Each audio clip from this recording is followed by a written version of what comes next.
utilizar a psicanálise para atender casal e família. Boa tarde, sejam todos muito bem-vindos, muito bem-vindas. Esse é o programa Psicanálise, Casal e Família e nesse programa eu ensino psicólogos o passo a passo para realizarem atendimentos de casal e família, tendo como pressuposto a abordagem psicanalítica, para que assim possam se sentir seguros para realizar o atendimento de casais e famílias. Eu sou a psicóloga Caroline Trevisan, sou professora universitária, doutoranda em psicologia e também pesquisadora de casais e de famílias. E o nosso tema de hoje é como utilizar a psicanálise para atender casal e família. Quem estiver chegando, seja muito bem-vindo, muito bem-vinda. E vamos falar um pouquinho sobre esse tema. O que significa psicanálise? Eu acho que para a gente pensar em como que a gente pode usar a psicanálise para atender casais e famílias, a gente precisa resgatar um pouquinho o próprio conceito de psicanálise e o que isso significa. Daquilo que a gente já aprende, costuma aprender dentro da faculdade, por exemplo. A psicanálise, ela tem 3 características. Uma das características consiste em ser um método de investigação. Então, é um método de investigação do inconsciente, um método de investigação de atos falhos, lapsos de linguagem, sonhos.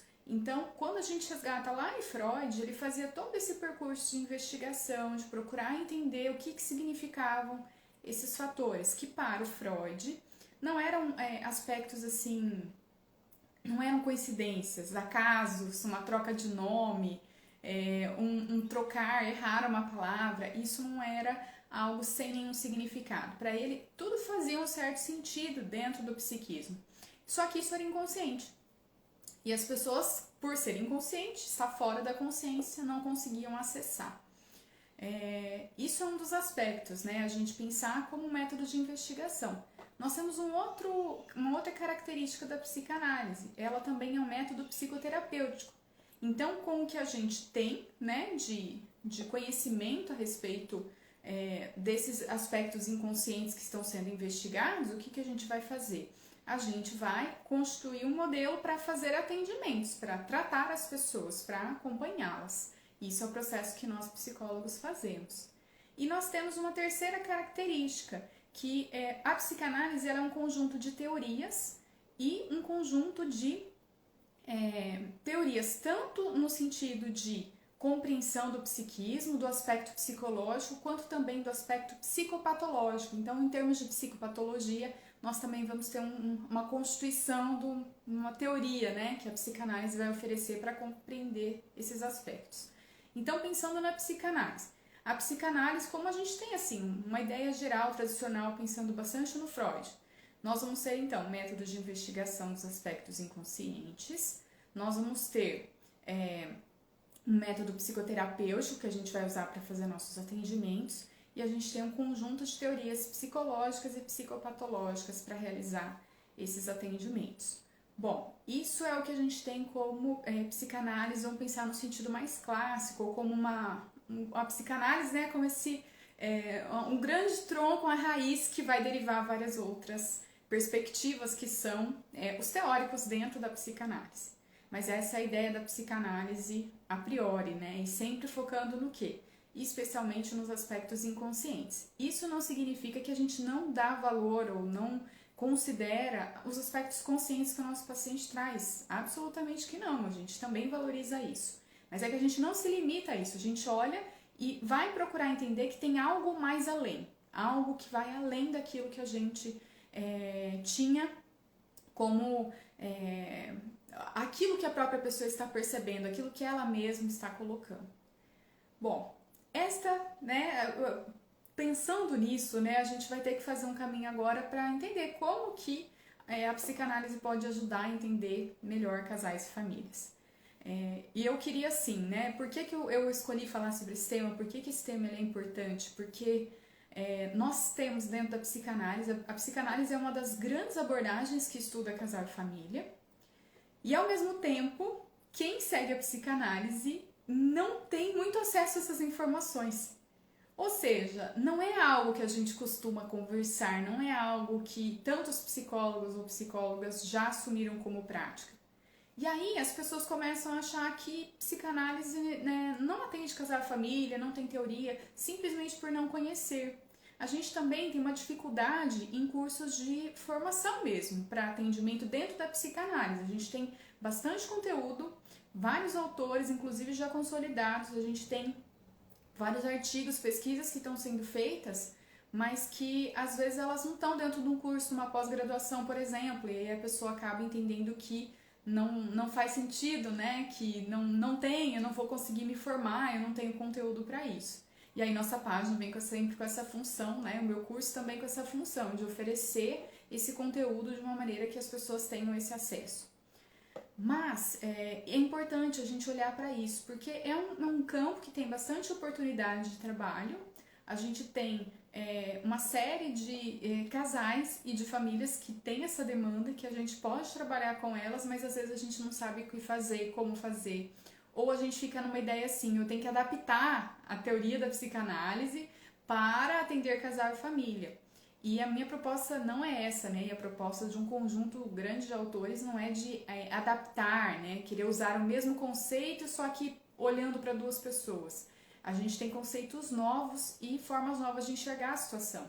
Então, a gente precisa falar disso, é importante porque as pessoas simplesmente não conhecem, né? Não sabem, não têm acesso a isso, e como isso não é o conteúdo introdutório, né? Geralmente na faculdade nós vamos ver o quê? Freud, Klein, Winnicott, vamos ver poucos, né? Um conjunto de teorias pequeno, que é a base, mas que não vai oferecer pra gente esse aprofundamento para entender melhor aspectos como a casal e família dentro da psicanálise. Eu quero, assim, contar um pouquinho da minha história nesse percurso. Por que que eu falo sobre isso? Por que que eu ensino isso? Como que isso chegou na minha vida? Até para que vocês entendam que a psicanálise pode sim ajudar e que a gente pode sim usar práticas diferentes quando a gente estiver atendendo. Eu fiz atendimentos, né, desde que me formei, fazia atendimentos muito com crianças. Era a principal demanda que eu tinha de pacientes eram crianças. E o que aconteceu, né? Me formei, fiz um atendimento com crianças e fui fazer uma especialização em psicoterapia psicanalítica. Mas essa especialização era muito focado mais no aspecto individual. Não tinha uma proposta de fazer um encontro com uma família, com um casal. Não era muito essa proposta dentro dessa especialização que eu fiz. Mas foi bom, né? Naquele período me deu uma base de psicanálise. E eu estava atendendo, o que acontecia? Ao mesmo tempo que eu atendia na clínica, eu também trabalhava num projeto social na época. E aí eu encontrava várias famílias. E famílias em perfis assim, muito diferentes daquilo que eu estava acostumada, porque eram em famílias em vulnerabilidade, ou seja, a situação financeira era completamente diferente, né, do que eu já tinha visto, porque era uma vulnerabilidade muito intensa de muitas famílias. E mesmo na clínica são perfis diferentes. Eu já recebia famílias que saíam bastante do convencional, de uma família tradicional, então às vezes era uma mãe solo. Tinha outros perfis que eu começava a receber na clínica também, que meio que falavam, o que eu faço? Porque parece aqueles conceitos que eu via antes, parece que, como que eu penso isso com essa família? Porque parece que não desconsiderou os aspectos sociais, o contexto, desconsiderou a condição financeira dessa pessoa. Então era um desafio, porque eu tentava fazer esse processo de transpor, pegar um conceito individual para entender um conjunto de pessoas, um grupo, que era um casal ou uma família quando vinham, né, de alguma maneira ali, ou procurar atendimento quando eu fazia no projeto, ou também procurar atendimento na clínica mesmo, com atendimento psicoterapêutico individual. E aí eu fiz a minha especialização e a gente tinha que fazer um trabalho de conclusão de curso. E aí eu fui estudar o quê? Complexo de Édipo. E complexo de Édipo porque o Édipo, pensando no tradicional, a gente está falando dessa relação entre mãe, filho e pai. Só que assim, e quando não tem pai? E quando é a avó que está cuidando? Enfim, quando a função parental muda? O Freud não tinha falado disso. E eu fui estudar, só que, o que eu percebi, gente? Foi um processo assim, um pouco frustrante, que me levou a fazer o mestrado? Porque eu percebi que eu fiz todo um estudo analisando uma criança, né, que era um caso clínico que eu tinha na época, e o que eu focava? Eu focava muito na criança. Na criança, nas vivências dela, os sentimentos dela. Só que o que aconteceu? Quando chegou no final, eu parei assim, isso aconteceu no final mesmo, eu parei para pensar que eu não tinha colocado os aspectos familiares que estavam envolvidos. Porque assim, tinha toda uma questão com a família que impactava na forma como a criança se sentia, a forma como ela agia. E eu não tinha feito essa análise naquele momento. Bom, agora vou voltar, né? Vou estudar, a gente vai avançando. Vou fazer o mestrado, vou fazer uma outra pesquisa e vou fazer uma pesquisa então que considere o lado dos pais, ao invés de considerar só a vertente da criança. Vou olhar os pais. E aí o que acontece? Fiz todo um projeto com essa proposta de entender o Édipo, só que nessa vivência a partir dos pais. E aí eu tive assim um início de uma revolução, né? Porque eu tive a devolutiva assim, você quer trabalhar, entender como que é esse vínculo, só que você só tá focando nos pais, você tem que fazer com todo mundo. Ou seja, eu tinha que incluir pais e crianças, os filhos, para eu conseguir entender o que estava acontecendo. E não querer pegar um lado da história ou pegar o outro lado da história e tentar subentender a partir disso. Bom, e aí eu fiz, né, um estudo de caso com uma família que era composta pelas avós, as principais cuidadoras. E os avós, eles cuidavam de duas netas, então eu fiz entrevista com esses avós. Eu fiz o desenho de famílias com história com as crianças, em que as crianças fizeram vários desenhos de história, eram duas netas. E também peguei e fiz uma entrevista com a mãe biológica e o padrasto, que moravam no fundo da casa dos avós, então eles também participavam do convívio com as crianças. E aí eu comecei primeiro pela entrevista com os avós, e aí foi todo um percurso, eu tive várias informações, e aí eu fiz a atividade com as crianças. As duas netas foram lá e fizeram os desenhos de famílias. Aquilo, parece que a gente olhava, o que aconteceu? A gente não entendia nada. A gente olhava pro desenho, a sensação era de assim, não sei, não tô vendo nada, sabe? Não que a gente tenha uma visão de adivinhação, né? Não é isso. Mas a gente olhava para os desenhos, parece que a gente não conseguia conectar os desenhos e as histórias que elas tinham feito com a situação familiar que a avó tinha apresentado.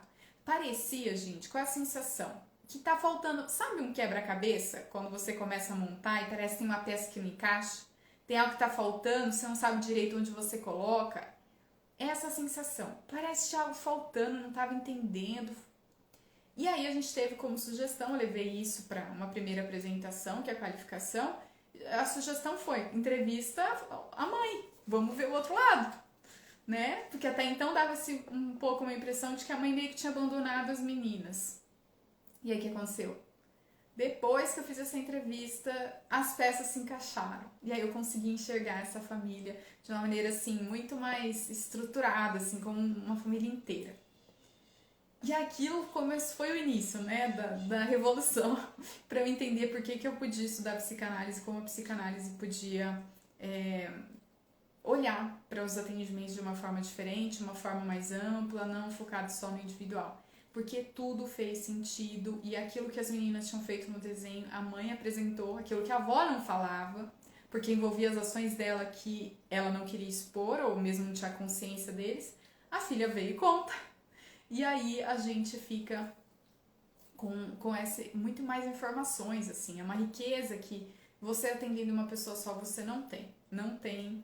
E é rico o atendimento individual também. Eu sei disso, eu atendo individual até hoje também, quando são casos de demanda individual. Mas quando a gente fala de uma demanda que é de casal ou de família, a gente tem que ampliar assim, a ideia de que só o individual vai ser suficiente.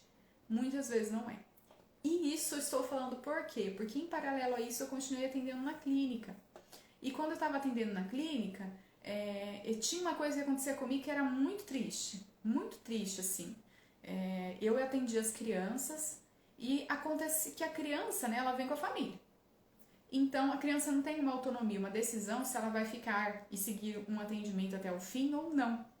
Por quê? Porque ela depende dos pais, os pais é quem vão custear esse investimento financeiro vem dos pais. Então, se os pais decidirem que não querem mais ficar ou que não está tendo resultado, eles vão embora. Não importa a etapa do processo que você esteja, não importa que a criança está gostando ou aproveitando aquele processo, os pais param. E aí eu tinha essas situações de pais parando. Eu tá evoluindo, eu tô alcançando um resultado com o paciente, eu estava enxergando o resultado, mas às vezes a família não enxergava. E aí o que acontecia? A família ia embora, né? E aí aquele atendimento interrompido e a frustração de você estar fazendo o processo, mas você não conseguia avançar, porque tinha outras coisas além do seu próprio paciente, outras pessoas que eram os pais além do próprio paciente que tomavam essa decisão por ele. E isso era muito, muito frustrante, né? E claro que isso ainda pode acontecer, né? Não tô livre disso e não tô dizendo que, né, a partir do momento que a gente vai estudar casal família não acontece mais. Mas eu tô dizendo que a gente tem uma base de teoria e de técnica que a gente pode usar para que a gente tenha esse resultado. Então, essa base não tem comparação, né, do que eu ficar tentando olhar só para o meu paciente como um indivíduo, sozinho, isolado no mundo. Aí foi a primeira experiência que eu tive de chamar uma mãe para participar de um atendimento. Por quê? Porque aconteceu exatamente isso. A mãe vinha e falava assim para mim que ela não estava vendo resultado no filho. E eu já tinha visto mudança drástica na criança. Muito, muito diferente. Até a fisionomia, a expressão, né? Chegou uma expressão muito triste e já estava muito diferente do que tinha vindo, né? Uma expressão muito mais viva e isso também tinha sido percebido pela escola, mas a família não percebia. Aí, bom, vamos então, tinha toda uma queixa, uma demanda, né? E chamei então essa mãe, vamos fazer o seguinte, vem um dia no atendimento, né? Quero ver como que é a relação de vocês ali acontecendo na hora. Aí, o que acontece? A surpresa. A mãe estava certa. A mãe estava certa porque ela estava referindo ao momento em que ela estava com o filho. Só que quando o filho estava com ela, realmente ele agiu de maneira muito diferente do que quando ele estava só comigo ou quando ele estava na escola. E o que acontecia? Era uma questão familiar que eu precisava olhar, que precisava incluir essa perspectiva dos pais dentro desse processo. E aí, paralelo a isso, né? Atendendo, tendo essas dificuldades. Depois eu pego e também estou fazendo mestrado, estou pesquisando e estou vendo estudo de caso. Quer dizer, as experiências que eu tinha atendendo as famílias nos grupos que eu fazia no projeto social. Tudo isso, aí entrei nesse mestrado que tinha essa vertente teórica da psicanálise, que é uma vertente de estudar casal e família. E aí foi quando eu comecei a me descobrir nesse campo, comecei a chegar nesse caminho para estar aqui hoje falando sobre esse tema e insistindo que é um tema importante, é um aspecto importante que a gente precisa se abrir, se permitir, porque revoluciona a sua maneira de enxergar os atendimentos, mesmo os atendimentos individuais. É muito diferente, a perspectiva é muito diferente. Bom, eu acho que, dando esse panorama da história, eu percebo que existe uma confusão entre as pessoas que seguem a psicanálise, a abordagem psicanalítica, e mesmo as pessoas que não seguem, né? De achar que a psicanálise ela tem uma visão muito individual, ela teoriza muito sobre o indivíduo. Por quê? Porque foca no sujeito, porque considera aqueles aspectos inconscientes que são internos dessa pessoa. E essa perspectiva é, inclusive, motivo de muitas críticas, né? De abordagens como psicologia social, por exemplo, que vai dizer, desconsiderou todo o contexto. A psicanálise não dá conta, né? Porque não considera o contexto, foca muito só no indivíduo, a gente tem que superar essa dicotomia, a gente tem essa discussão dentro da psicologia. E eu percebo que quem atende na psicanálise, mesmo assim, vários centros de formação, a formação é voltada para o indivíduo, para o individual. Então a gente fica internalizando que psicanálise não tem uma forma de você utilizar a psicanálise considerando o contexto. Ou, que é a ideia, porque quando eu falo isso, tenho certeza que vem na cabeça de várias pessoas, mas quando eu estou atendendo o indivíduo, eu penso no contexto, sim. Você pensa, mas você pensa no contexto que aquela pessoa internalizou para ela, que aquela pessoa representou dentro dela. Não necessariamente, se você não tem esse conhecimento de atendimento de casal e família, você não tem nem teoria base teórica para entender além daquilo que ela está te falando. Não tem. Não tem porque eu já passei por isso, eu posso dizer por experiência própria. A gente considera o contexto? Considera. Mas não é do mesmo jeito se você tem um conjunto de teorias, de conceitos e de técnica que permite você enxergar a situação mais ampla. Então, é uma confusão. Por quê? Porque nós temos, sim, recursos teóricos e técnicos que permitem que a gente possa usar a psicanálise, mesmo sendo, especialmente, né, vamos pensar desde a sua história, na época do Freud, algo que foi muito focado no individual. Ainda assim, né, nós temos hoje um conjunto para a gente poder atuar, para a gente poder trabalhar nessa área. Então, a psicanálise, é aquela que só desconsidera o contexto social. Não, né? Basta você conhecer, ter o conhecimento certo dentro da psicanálise.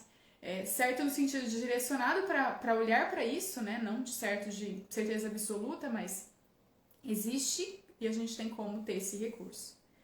E quais são as vantagens da gente utilizar a psicanálise atendendo casal e família? Por que eu vou usar isso? Porque eu tenho uma compreensão muito mais ampliada dessa pessoa que está me procurando. Eu tenho, e se for um casal e uma família, ou o caso que acontece muito, que são crianças e adolescentes, a minha visão vai ser outra, porque automaticamente eu vou olhar para esse conjunto de uma forma muito diferente. Nós, quando temos o outro ponto, qual é a vantagem de ter esse conhecimento, é porque quando nós temos uma demanda que não é individual, ou seja, é uma demanda que diz respeito a esse vínculo entre um casal, ao vínculo entre pais e filhos, uma demanda às vezes familiar, que reflete um sintoma na criança, mas o sintoma só está denunciando que todo o conjunto familiar precisa de alguma mudança, de uma transformação. Quando nós recebemos esses casos e essas demandas e a gente trata como um atendimento individual e uma demanda individual, o que vai acontecer é que você tem um resultado muito limitado com aquela pessoa que você está olhando ali naquele momento, por exemplo, a criança. Não é que não tem resultado, tem, mas se a demanda não é individual, o que vai acontecer? Vai ficar todo um restante de demanda familiar que você não vai trabalhar. E o que vai refletir é que você não trabalhando, chances das pessoas irem embora aumenta. Por quê? Porque a criança começa a melhorar, a criança começa a mudar, só que a família nem preparada para a mudança está. Ou a criança muda, mas naquele contexto familiar ela não consegue mudar. E aí a família vai entender que não está dando resultado e vai embora.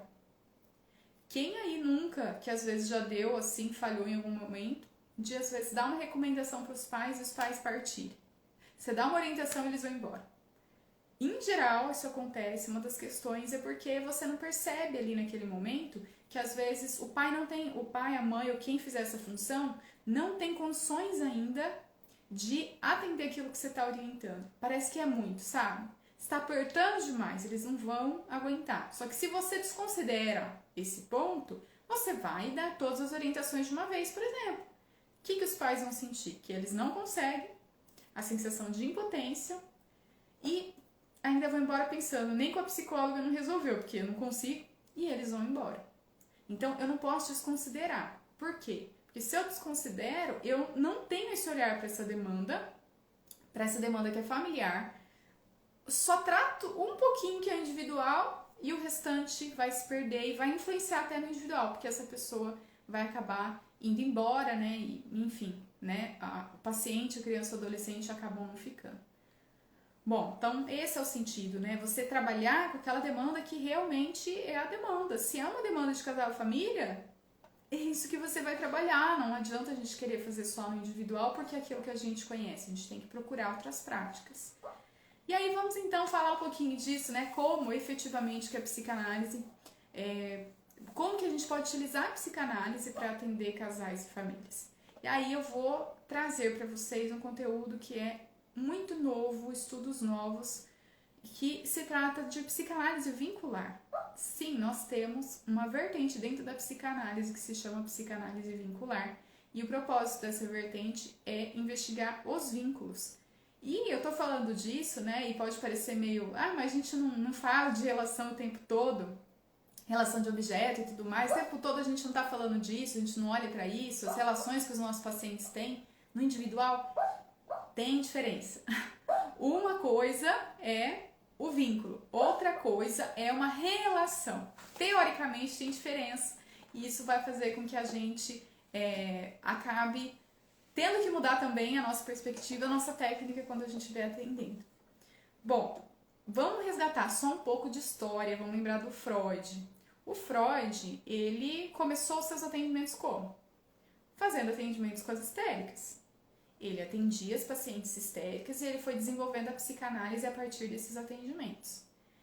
Só que o Freud, ele teve um momento no início da teoria que ele começou a suspeitar de que as mulheres histéricas, o motivo delas terem aqueles sintomas histéricos era por conta de um abuso sexual que elas tinham sofrido. E aí, ele ouvindo as histéricas, né, e vinham relatos de uma cena sexual, de algo que muitas vezes esses pais, relacionados aos pais, que os pais tinham feito algo com essas histéricas, sexualmente falando. E aí o Freud tem essa teoria, né, que é a teoria do trauma, e que, bom, aconteceu um trauma no sentido concreto, real, houve um abuso efetivo, aquilo aconteceu. Mas o Freud continua estudando, ele vai percebendo o quê? Que não tinha como todos aqueles pais serem pais abusadores. E ao mesmo tempo as histéricas não estavam mentindo. O que acontecia é que aquilo se referia muito às suas fantasias e não necessariamente a uma realidade externa concreta. Aí surge esse conceito de fantasia e a gente começa a falar que existe um mundo interno. E esse mundo interno é o objetivo da psicanálise. O Freud, nesse momento, ele dá esse distanciamento, assim, de não olhar tanto para um aspecto concreto, real, externo, e sim como a pessoa internalizou aquilo.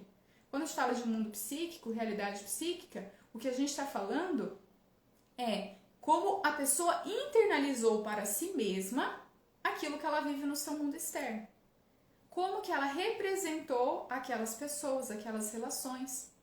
E isso, só um exemplo, se a gente for verificar dentro de uma família, cada filho, mesmo que sejam gêmeos, que tenham tido mais ou menos os mesmos cuidados, cada um vai internalizar o pai e a mãe, ou quem cumprir essa função parental, de uma forma diferente.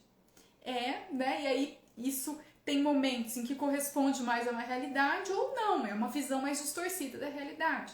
Mas cada um vai representar para si mesmo de uma forma diferente. Então o foco acaba sendo muito nisso.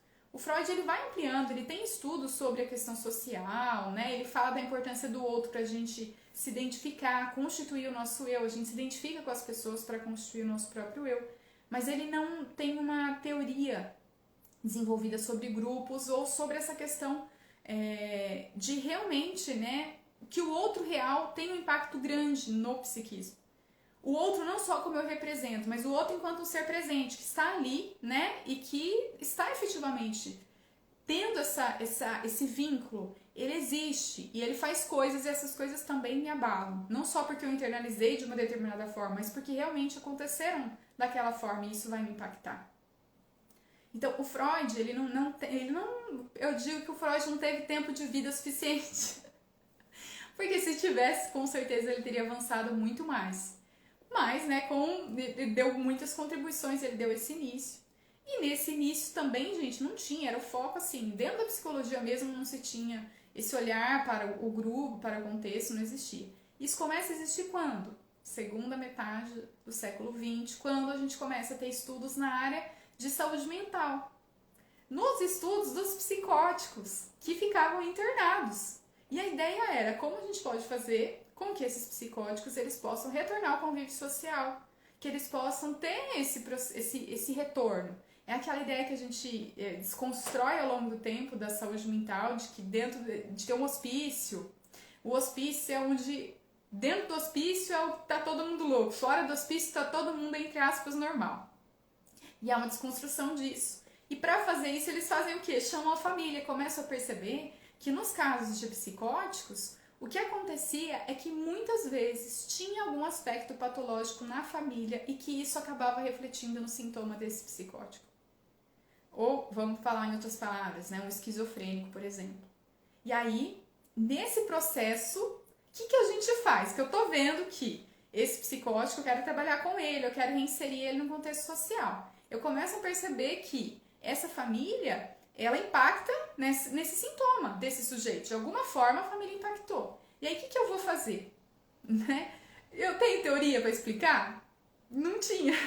E aí é que começam as vertentes que a gente está falando aqui, né? Uma delas é a sistêmica, a outra é a psicanálise, que vai começar a estudar para...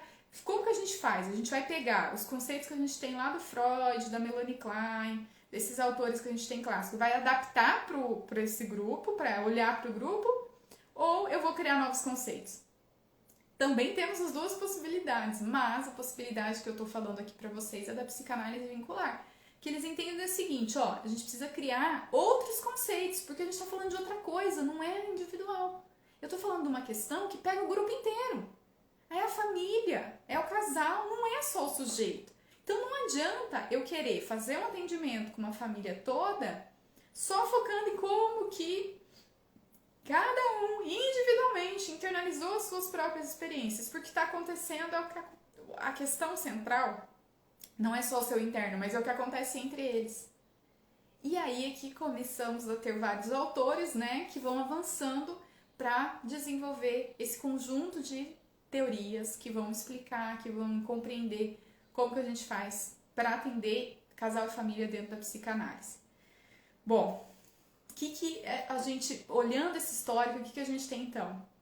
Que nós vamos ter uma série de conceitos novos dentro dessa perspectiva da psicanálise vincular, e que esses conceitos, eles vão permitir que a gente possa fazer o quê? Uma análise inconsciente de casal e família. Então, como a psicanálise pode ajudar? Fazendo uma análise do inconsciente, fazendo uma análise daquilo que o casal e a família não percebem, não está no nível da consciência, eles não percebem que aquilo acontece. Só que nós vamos ter uma diferença, que é uma das perguntas que eu mais recebo, Qual a diferença de atendimento individual para atendimento de casal e família? Qual que é a diferença? Uma das principais diferenças é que, quando eu estou falando do individual, e o que eu estou falando? Que eu vou focar, meu foco de atenção vai ser no aspecto intrapsíquico, interno. Ou seja, como a pessoa representou para si mesma aquela situação. Como que ela internalizou aquela experiência que ela teve com a sua família. Agora, quando eu estou falando de atendimento de casal e família, acontece uma mudança substancial. Por quê? Porque tem uma pessoa ali presente, além daquele sujeito. São duas pessoas presentes. Uma coisa é eu falar, lembrar de uma experiência que aconteceu com alguém, lembrar e contar depois que passou um tempo, e contar para o psicólogo. Outra é duas pessoas ao mesmo tempo, ou mais, contando uma experiência, e quando ela conta, o que acontece? A outra vai falar também. Isso é mágico. E eu sei que pode ser assustador de cara, né? Mas ao mesmo tempo, se a gente tem essa segurança, a gente vai, estuda e sabe como agir, a gente vai se sentir seguro. E aí você começa a enxergar que cada um internalizou de um jeito, mas o seu foco não é em como necessariamente eles entenderam a situação, mas é o que acontece entre eles. Por quê? Porque na sessão as coisas vão estar acontecendo. Não é contar algo que aconteceu antes, como é na individual, contar algo que eu fiquei pensando, contar algo que eu vivi fora desse ambiente terapêutico, ou mesmo ambiente terapêutico, mas dentro daquele contexto muito micro. Não, as coisas estão acontecendo naquele momento, o casal tá ali, tá os dois, um fala e o outro fala também. E isso vai gerar repercussão. Então, o que eu vou olhar? Eu não vou olhar, gente, só o individual, só esse intrapsíquico que a gente chama, ou seja, esse espaço interno. Eu vou olhar o que acontece entre essas duas pessoas. Ou entre mais pessoas. Entre elas. Ou seja, por que elas estão juntas? O que faz com que elas se mantenham unidas? Que tipo de acordo que elas fizeram? Pactos, ou como se a gente fosse dizer em uma linguagem muito popular, que contrato eles fizeram para ficarem juntos, em que eles delimitam coisas que eles podem e não podem fazer para manter aquela relação, para manter esse vínculo acontecendo. Eu vou olhar para isso, não só como ele internalizou, mas como ambos, nessa relação entre eles, o que acontece entre, veja, não é olhar só para o individual que está aqui interno. e esse individual. As pessoas ficam com medo porque elas acham assim, meu Deus, eu vou ter que fazer 2 terapias numa só. Não, não vai. Por quê? Porque você não vai focar isso aqui e isso aqui. Você vai focar nisso, ó, na ligação. Por que que ambos estão juntos? O que faz com que eles se mantenham unidos? Então, o seu foco é diferente. O seu foco é no espaço que a gente chama intersubjetivo. É entre as pessoas. E aí é que é o grande salto que a gente vai ter na psicanálise vincular. Por quê? A gente vai ter o conceito de vínculo. O vínculo vai dizer assim, olha, existe uma ligação, o vínculo consiste no quê? É uma ligação mais ou menos estável entre uma ou mais pessoas. É uma ligação, ou seja, é algo que vai além do próprio sujeito e de como ele internalizou aquela relação. É aquilo que está acontecendo, exige a presença de um outro real. Não um outro só internalizar, mas um outro real que efetivamente está ali. Isso vai se constituir ali no vínculo, essa relação, não vou nem usar a palavra relação porque ela pode confundir. Essa ligação entre duas ou mais pessoas que vão fazer com que essas pessoas aqui, de pessoas reais, de pessoas que realmente elas têm uma presença, é algo real, não é algo só internalizado. É algo que acontece realmente ali, pensando muito nesse contexto além do próprio sujeito. É pensar que o sujeito faz parte de um grupo. E que dentro desse grupo existem ligações entre as pessoas, vínculos, para que aquele grupo continue existindo. Por quê? Porque se eu não tiver ligação, eu não faço grupo. O grupo é um conjunto de pessoas vinculadas. Então, o vínculo é essa ligação que a gente está fazendo entre 2 ou mais pessoas, que é uma relação mais ou menos estável, né? Porque senão a gente se desliga, né? A gente se desconecta e vai fazer uma outra relação com uma outra pessoa. E isso vai fazer com que, para que esse vínculo ele possa se manter ao longo do tempo, ele seja um vínculo estável, tem certos acordos combinados que tem que acontecer. Então, a gente vai chamar isso, né? Tem o conceito de vínculo, a gente tem também o conceito de alianças inconscientes. Por quê? Porque quem diz que a gente percebe todos os motivos do porquê que eu estou num relacionamento amoroso, num relacionamento familiar, o que mantém esse grupo unido? Quem diz que nós vamos perceber isso? Né? Freud vai dizer, inconsciente está aqui, né? Uma grande parte do nosso psiquismo e a gente age sem saber por que age. Que dirá num grupo que nós estamos envolvendo várias pessoas. Então, tem que ter algum acordo que faça as pessoas se manterem unidas. Senão, o que a gente faz? Aí vai embora. Tem coisas que nós vamos chamar, né? Dentro de um vínculo, que são aspectos positivos, que significa o quê? Aquilo que a gente tem em comum, aquilo que a gente compartilha. Então, pare para pensar aí, num relacionamento amoroso. Talvez mesmos valores, mesmos ideais, gostos compartilhados, eu gosto das mesmas coisas que aquela pessoa. Mas nós também temos um aspecto negativo no vínculo. Esse negativo não é negativo no sentido de ser algo pejorativo, ruim, não é isso. Mas é no sentido de falta. Dentro de um vínculo, para que ele continue existindo, o que nós vamos ter que ter? Nós vamos ter algo que não pode acontecer. Gente, isso é tão primordial quanto ter coisas semelhantes. Por quê? Você fica em algum vínculo com pessoas que fazem o que elas querem, coisas que você não concorda, coisas que você entende que vão ferir você de alguma maneira. O que a gente faz? A gente sai fora. Então, tem coisas que é como se fossem acordos que a gente faz dentro desse vínculo, que nós definimos como que nós não devemos fazer, como que nós não devemos agir. Por exemplo, vamos pensar numa relação conjugal que é uma relação monogâmica. Esse casal, eles valorizam que esse relacionamento ele tem que ser um relacionamento fechado, somente ambos vão fazer parte desse relacionamento. Se alguém... Então, veja, é parte do negativo a gente falar o quê? Que traição não é permitido. É uma regra, certo? É uma regra, é uma cláusula do nosso contrato de relacionamento conjugal, amoroso. Não posso trair. É uma regra desse casal.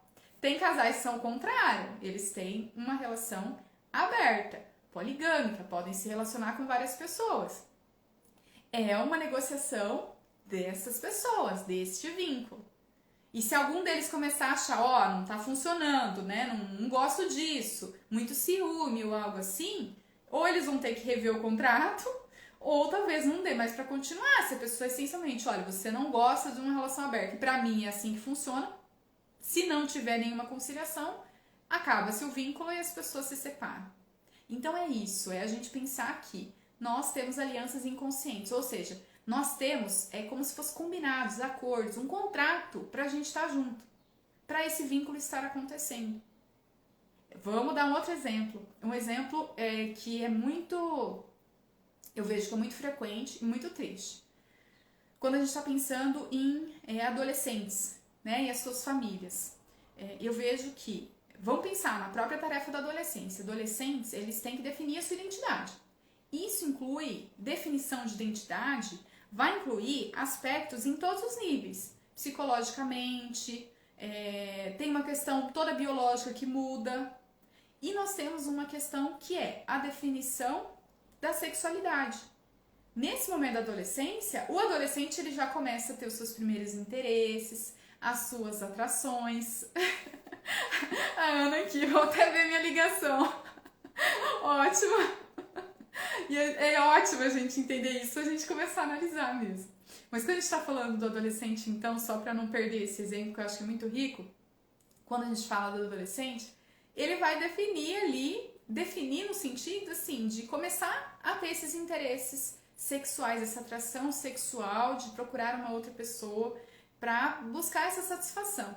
E aí, o que vai acontecer?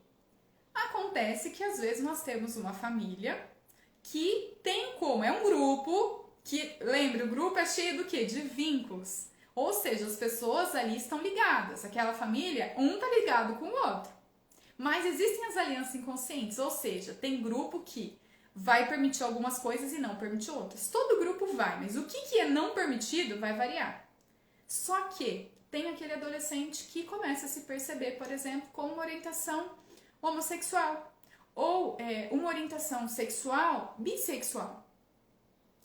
E nós temos famílias, grupos que têm esses vínculos, essas ligações. E o que acontece?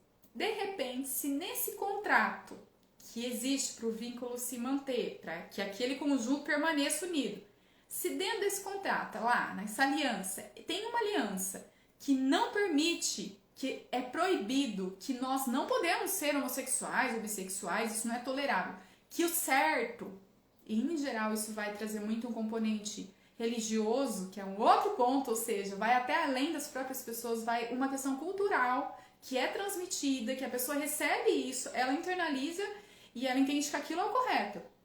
O que vai acontecer? Se tem esse grupo que fala que não pode, não podemos, que o correto, o certo é o homem e a mulher, e esse adolescente, essa adolescente percebe que a sua orientação sexual é para se relacionar com alguém do mesmo sexo, ou com as duas possibilidades do mesmo sexo e do sexo oposto, isso vai causar uma revolução nesse grupo.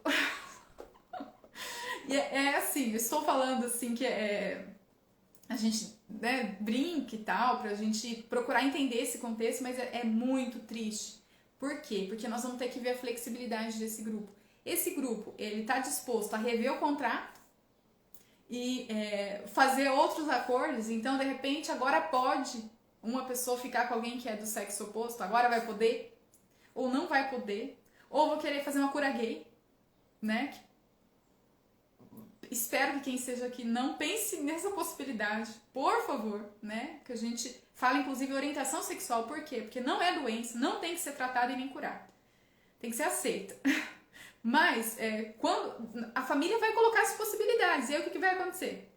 Ou ele se mantém, mudando os pactos, ou vão ficar vários aspectos ali, né? De que, de repente, um vai embora, o adolescente se afasta da família, acontece um rompimento, ou uma outra situação que é muito comum.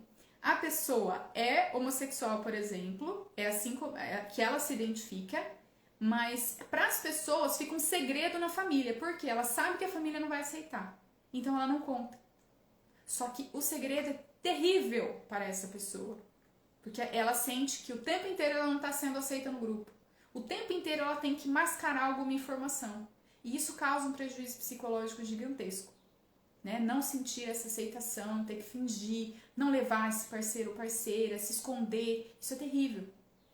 Então, quando a gente está falando das alianças, a gente está falando disso, a gente está falando assim, ó, tem um conjunto de teorias que vai falar que nós temos que olhar para o grupo, parar de querer olhar só para o indivíduo, certo? O grupo vai incluir o quê? Pessoas reais, não é só como ela internalizou, não. É a mãe lá fora falando, ó, não pode, eu não aceito, porque isso não é o correto. É isso. Não é só ela ter internalizado a mãe desse jeito. Não, a mãe tá lá, a mãe fala e a mãe é contra. E a mãe não consegue entender. Como assim? Tá? Porque são os relatos que a gente vê, inclusive fazendo pesquisa agora, né? Eu pesquiso agora com adolescentes, que eu tenho alunos de iniciação científica fazendo entrevista com as mães e fazendo entrevista com os adolescentes. É nítido o quanto que isso acontece, uma dificuldade muito grande de aceitação. Por quê? Porque tem uma outra questão, que aí a gente estudando a psicanálise vincular, a gente enxerga que é o quê? Uma questão cultural. Uma questão que vai além do próprio grupo, ou seja, tem aquele grupo que é a família? Tem. Mas além disso, existe um outro grupo, que é o quê? O grupo social. E isso a gente percebe muito. Olhe qualquer experiência que você tiver assim, você vai olhar uma outra cultura. Por exemplo, vamos olhar o hábito lá do Japão. Muitas coisas mudam. Muitas. Por exemplo, alimentação, rituais que são feitos em momentos de morte, momentos de casamento, muitas coisas vão mudando. Então nós aqui dentro do Brasil, um contexto de ocidente, tem toda uma questão já cultural, religiões, tudo isso vai impactar nesse grupo, que é a família, e nesse indivíduo. Então, é como se a gente tivesse, eu estou querendo dizer o seguinte, quando nós vamos olhar para essas, a gente vai pensar na psicanálise vincular, o que nós vamos propor? A gente, no início, olhava para quem? Para o sujeito, como ele internalizou suas experiências, certo? Como ele representou seu mundo interno, sua realidade psíquica. Aí que eu tô falando, olha, além do sujeito, isso aqui a gente vai continuar olhando, claro, ele existe, é importante, constitui a gente, mas não tem só isso. Nós temos uma outra camada, que é o quê? A família. O grupo que essa pessoa formou, que seja um casal, nós temos esse outro grupo. E além desses dois, nós temos um terceiro, que é o quê? O meio social. E nós temos isso dentro da psicanálise vincular para a gente olhar esses três espaços. Então, por exemplo, pode ser que você tenha um casal interracial e que sem perceber, esse casal na hora de educar os filhos, acabe anulando a cultura de um deles.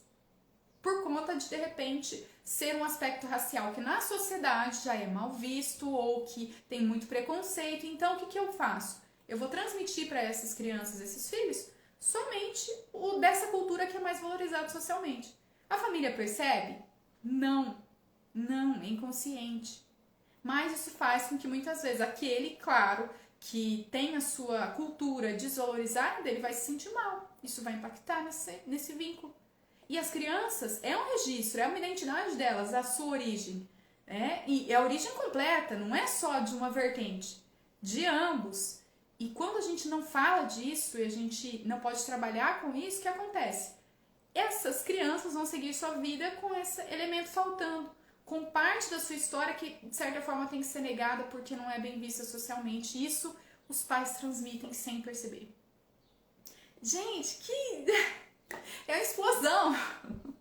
Explosão de informação na nossa cabeça. Por quê? Porque aí você fala, gente, tem muito mais. É isso que eu quero transmitir para vocês, tem muito mais. Nós estamos falando de uma coisa muito mais ampla, que é justamente olhar para o grupo. Aí você vai falar que você vai atender individualmente, você vai ter toda essa dimensão? Muito difícil.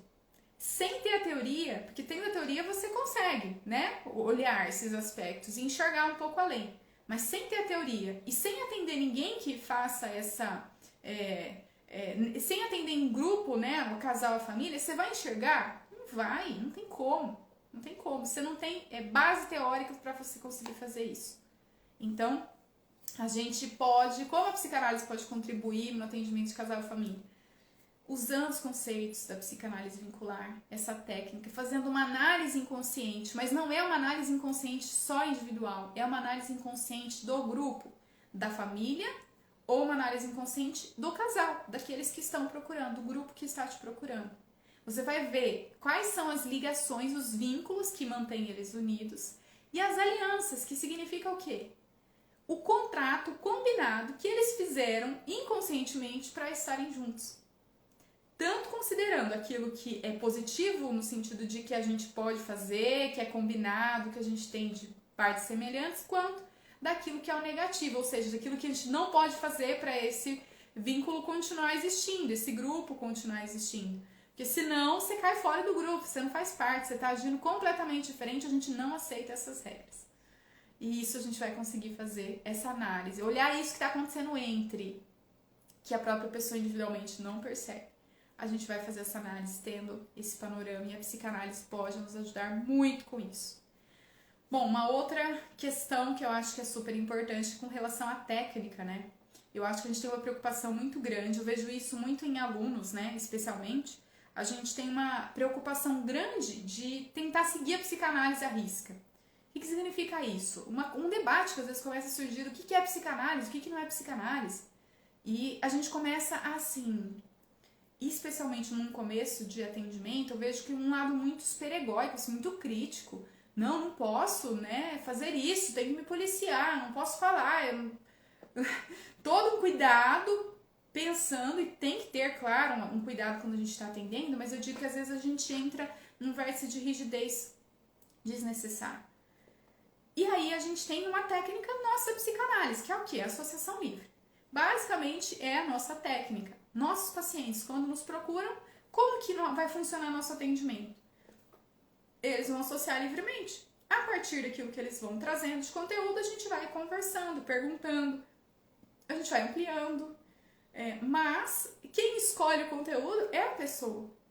E quantas vezes não nos acontece, né? A pessoa joga ali meio que uma bomba no final do atendimento, uma situação terrível, um trauma, alguma coisa que aconteceu com ela, mas acabou o tempo. E ela volta, às vezes nunca mais fala daquilo. E você não vai ficar sabendo. E pode perguntar? Não. Não pode, por quê? Porque nós estamos falando da associação livre. Então o paciente tem o direito de escolher quando ele vai falar e quanto ele quer falar daquilo. Isso é muito respeitado. Tanto que eu não começo eu mesma perguntando, vamos resgatar lá na semana passada que você falou isso? Então, você falou no final. Eu quero saber a história inteira.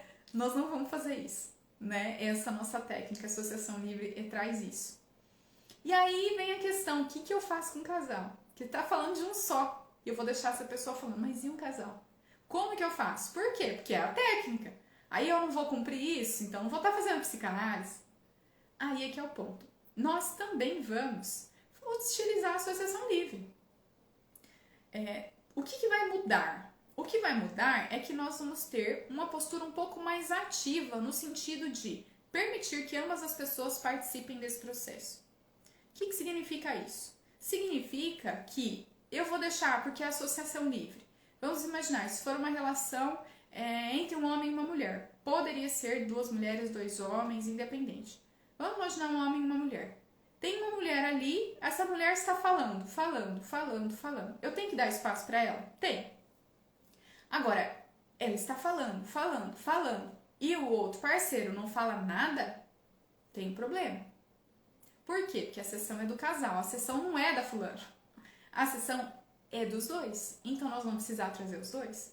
Então, nós vamos ter que ter esse manejo da situação de que eles podem chegar na sessão e eles vão escolher o tema, assim como uma sessão individual.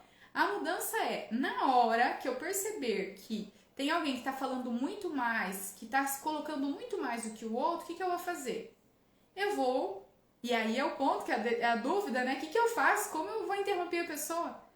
Nós vamos fazer o quê? Chamar essa pessoa e falar, fulano, estou percebendo, e aí você relata o que você percebeu no relato. Ou seja, você vai trazer a emoção, o que aquilo estava representando para a pessoa, o que ela está querendo dizer com aquilo. Agora, né, eu entendi que você está se sentindo dessa forma, que você compreendeu a experiência dessa maneira. Agora, eu quero perguntar para, e você direciona para o outro, para o fulano, como ele se sentiu nessa situação. O que ele achou disso? Ou seja, o que vai mudar é que eu preciso ter esse manejo, assim, esse jogo de cintura, que não é um cronômetro, tá, gente? Não vai cronometrar 5 minutos, cada um fala e passa pro outro. Não é isso. Mas é ter uma dimensão de que, às vezes, o outro tá um tempão não participando. E o foco não é individual, senão então faz terapia individual. Você resgata essa outra pessoa para participar. Essa é a questão. Então, nós vamos ter uma postura um pouco mais ativa nesse sentido de que eu vou olhar para essas questões, eu vou olhar ali o que está acontecendo entre esses dois, e quando eu perceber que de alguma maneira tem algo muito desigual, até no tanto que eles podem participar da terapia, ou nas colocações, eu vou chamar o outro para participar também. Eu vou interromper, não é só, ai, para de falar, você tá falando muito. Claramente que não é isso. Nós vamos o quê? Chama essa pessoa, fala o nome dela, faz um fechamento para você mostrar que você entende o que ela está falando, mas você resgata a outra pessoa para participar também. Você vai fazer esse direcionamento. Então, o direcionamento não é no nível do conteúdo. O direcionamento, quando existir, vai ser no nível da participação de ambos. É esse o sentido. Portanto, a gente não está rompendo com a proposta da psicanálise, a gente só está considerando isso num contexto que tem mais pessoas, então eu vou ter que sim fazer algumas adaptações, mas não é romper no sentido, desconsiderar tudo que o Freud falou e vamos fazer, né, uma lista aqui de perguntas toda semana para eles, não é isso. Nós temos também uma diferença, né, que eu acho que isso vale para nossa primeira sessão, mesmo no individual, mas eu acho que no casal nós temos que tomar bastante cuidado com a primeira sessão, que sim, na primeira sessão você terá que fazer mais perguntas. Por quê? Porque você precisa entender e fazer um fechamento com esse casal do porquê eles estão te procurando. Se é um caso de terapia de casal, vai precisar explicar o processo.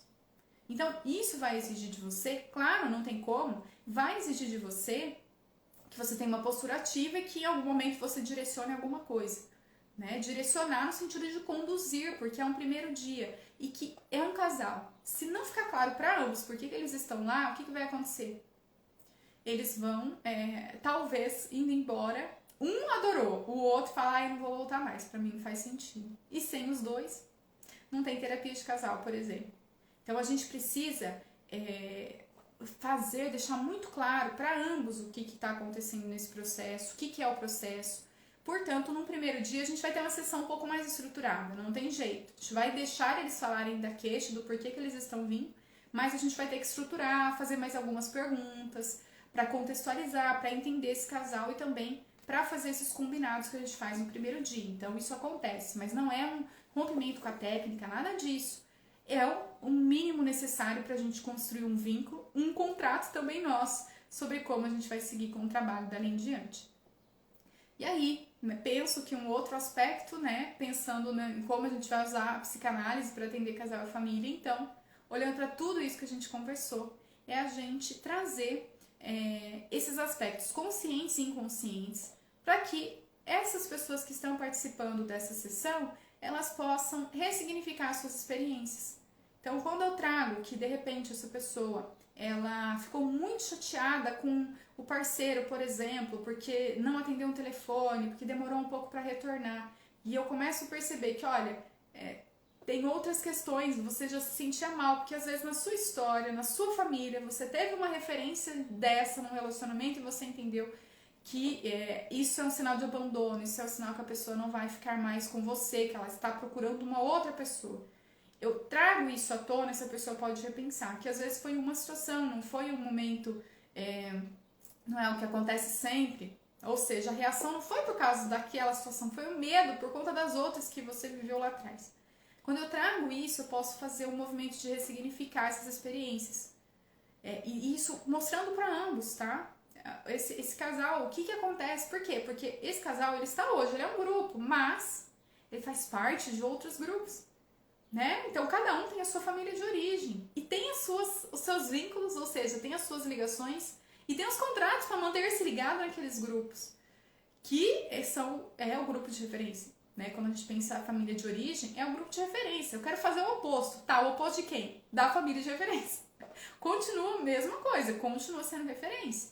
Então a gente pode trazer esses elementos conscientes e inconscientes para que essas pessoas elas possam ressignificar isso e começar a pensar, olha, nós temos esses contratos, esses são os acordos.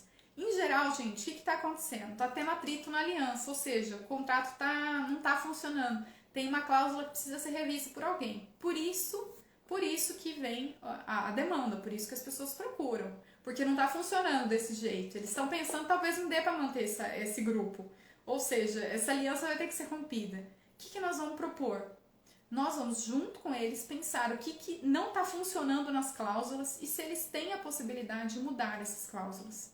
Ou seja, se eles se permitem, eles são flexíveis o suficiente para manter a sua própria essência e ainda assim fazer mudanças nesse vínculo e esse vínculo ser algo que é satisfatório. Porque tem limites em que nós temos que não vão mudar, né? São coisas que não tem como. Mas, e as coisas que podem ser mudadas? E aí sim, eles vão ficar juntos ou não vão? Talvez seja o momento de separar, porque cada um realmente quer acordos tão diferentes que não tem como conciliar. E às vezes a gente pode sim conciliar e trazer algo novo. E esse é o propósito da gente procurar fazer esse tipo de atendimento. Até mesmo pensando, né, que mesmo numa separação, a gente tem funções ali importantes de terapeuta, que é que eles consigam se separar de uma maneira que seja o mais saudável, no sentido de que de respeito mútuo, de manter uma convivência, especialmente quando se trata de filhos. Ou seja, não usar um filho como um artifício para machucar o outro, brigas exacerbadas em busca da guarda. Ou seja, como a gente vai fazer a partir de agora para a gente se separar e ao mesmo tempo, às vezes, dar sequência numa relação que precisará existir. Se tem filhos, o vínculo vai continuar existindo de alguma maneira, mas como que vai ser possível isso? O que a gente vai acordar?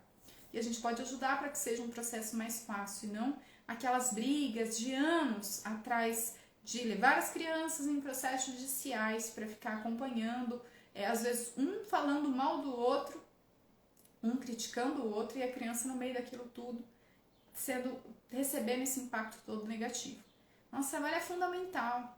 E aí, essa possibilidade de um atendimento que inclua ambas as pessoas, você está dando oportunidade, porque claro que pode existir a pessoa que não vai mudar e não quer mudar. Mas você está dando a oportunidade que ambos possam se transformar em conjunto. Isso é muito rico. Nossa, ficamos aí um bom tempo, né, da nossa live. Tem alguma dúvida, alguma questão? Muitos pontos, ou seja, né, eu espero que com essa live tenha ficado claro como a psicanálise como a gente pode usar a psicanálise para atender casal e família. Tem muitas coisas, né, e assim como a gente viu aqui nos comentários, né, inclusive a gente começa a se rever a nossa própria história. Mas por que eu tô ligado com essa pessoa? Por que eu continuo com ela? Isso tudo é tão rico e eu espero ter passado isso para vocês. Agradeço muito a participação de todos e todas. Fiquem bem e até a próxima!